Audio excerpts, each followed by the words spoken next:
માતા પિતાની સંમતિ વગર ભાગીને થતા લગ્ન અંગે આજે સરકાર નવા નિયમ ઘડી શકે છે। ભાગેડુ પ્રેમ લગ્ન નોંધણી માટે તલાટીને બદલે હવે વર્ગ 2 ના અધિકારીને સત્તા સોંપાઈ શકે છે। સરકાર રજિસ્ટ્રેશન એક્ટના નિયમો અને પ્રક્રિયામાં મોટા ફેરફાર કરવા માટે જઈ રહી છે।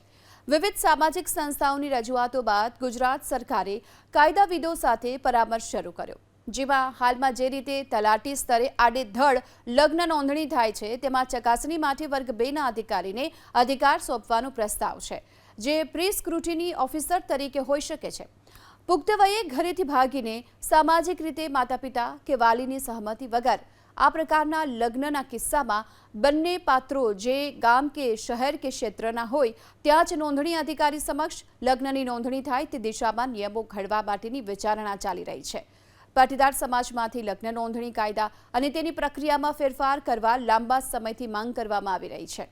છેતરપિંડી, બ્લેકમેઇલ અને શોષણ જેવા સામાજિક પડકારો સર્જાતા આ સંવેદનશીલ મુદ્દાને પુખ્ત વયે ભારતના નાગરિકને મળતા બંધારણીય અધિકારોની મર્યાદામાં પ્રક્રિયાને સુધારવામાં આવશે।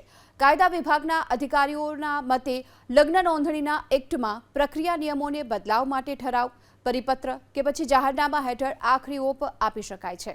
આ માટે વિધાનસભામાં જવાની જરૂર નથી, પરંતુ જો કાયદા હેઠળ સત્તાધિકારોમાં ફેરફાર કરવો હોય તો વિધાનસભામાં વિધેયક રજૂ કરવું પડશે।